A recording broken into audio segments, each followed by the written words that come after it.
What up? And welcome to another episode of From the Script to the Screen.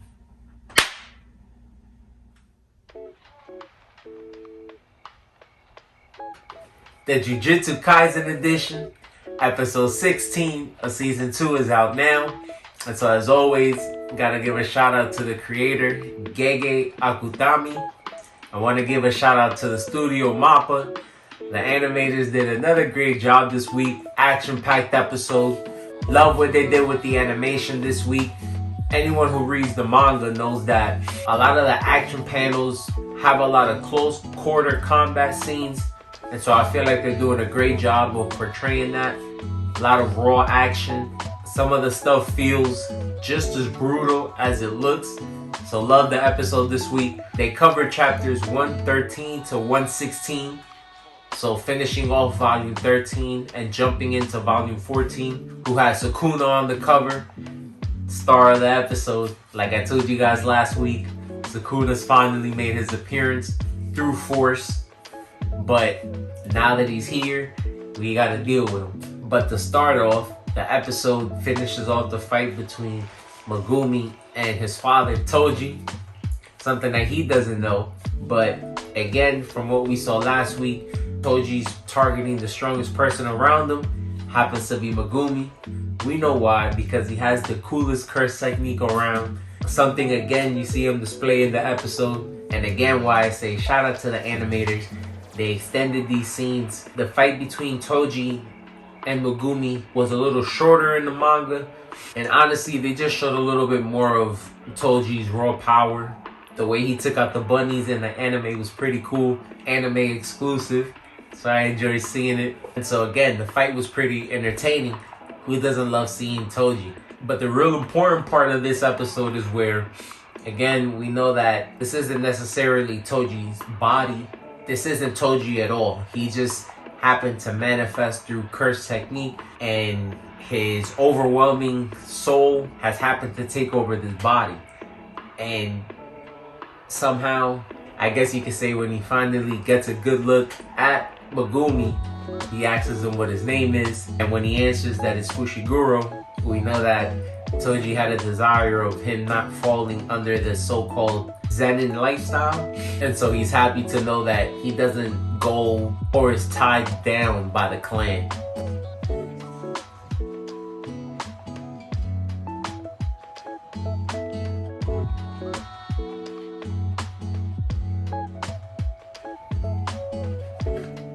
You guys see that Toji ends up taking himself out, and something that they changed, but not necessarily sure if it's due to translation and the subtitles, or if they actually just changed the line in the anime. But in the manga, he actually says "good for you." He doesn't say "I'm thankful." So him saying "I'm thankful" would make Fushiguro think that he would know something about him, and so it leaves that little bit of mystery compared to just saying "good for you," and you still don't really know who this person is. You're not gonna think he's tied to you. So they did switch that up, I guess, just to give the Megumi fans a little bit of satisfaction that he can start to wonder who this person is. But after that, like I said, we get to the unfair altercation between Jogo and Sukuna. And shout out to Jogo. I'm actually a fan of his. I'm hoping that we get some type of collectible or something featuring him soon. Like I said before, pretty strong curse spirit. It's supposed to be the embodiment of Earth. He has a volcano-like appearance. So to me, I always assumed he embodies, just the core of Earth. And so you see him use fire in this battle between Sukuna. But of course, Sukuna being the king of curses, the most feared curse around, been around for 1,000 years, Jogo can't really touch him. Sukuna's overwhelming Jogo. Again, most of what he knows about his curse technique is that he's able to slash anything in his perimeter, I guess you could say. And so he's really having no problem dealing with Jogo.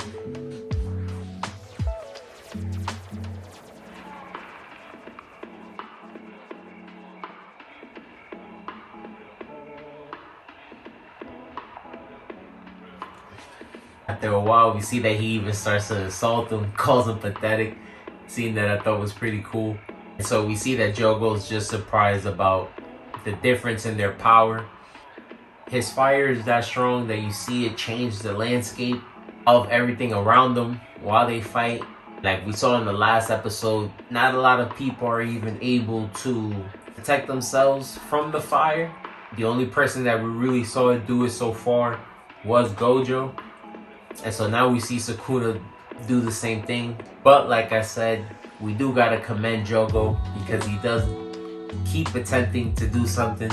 Performs a curse technique that I thought was pretty dope. He's manifested huge pillars of flame when he manifested hands and tried to crush Sukuna with the two buildings, and even summoned meteors to the battlefield, but it still wasn't enough after a while. And we see that Sukuna's, I guess, satisfied with the battle.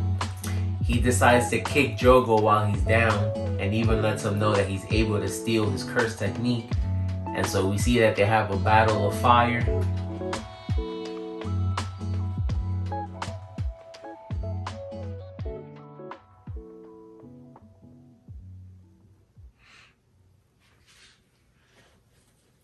Of where, of course, Sukuna wins. But we do see that he does give Jogo a little bit of respect. Lets him know that he was a formidable opponent. Somebody's name that he will remember through it all. And so again in this episode, we see just how menacing Sukuna could be. He even ran into Panda and Kusakabe, who were also on the battlefield. They ran into some of Geto's henchmen, but again, the battle between Jogo and Sukuna took over the battlefield. Like he said, two elephants are fighting and they're stepping on ants, which I thought was a pretty cool analogy, but very accurate. You see the difference in power. And so again, we're starting to see just how much trouble the Jujutsu sorcerers are in. To make it even worse, again, like always, they leave us with a little bit more of despair at the end of each episode. We see that one of Sukuna's acquaintances shows up on the battlefield. The person that we saw a quick glimpse of before, white and red hair, actually knows Sukuna and says that she's been awaiting his return. So it's just more problems for us. Megumi, who we thought was in the clear, is attacked by that coward, who I'm even forgetting his name right now. Nanami didn't finish him off. So he's still running around the battlefield, but it's all bad. Let me know what you guys thought about the episode. See y'all next week. Peace.